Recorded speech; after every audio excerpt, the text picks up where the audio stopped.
ആറ്റുവക്കിലെ ആഞ്ഞിലി ചോട്ടിലെ കാത്തു നിന്നൊരു തോണിയല്ലേ ആർത്തിരമ്പി നിറയണ നിരത്ത് നീന്തിയെത്തണമൊന്നരികെ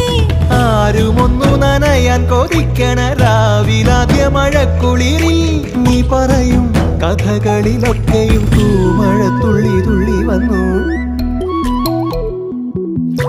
കണ്ണിലെ പൊയ്കയില് കുഞ്ഞലമാലയില് ഞാനോ മീനോ കാണാത്തീരം തേടി പോകും പൊൻകിന തോണികളോ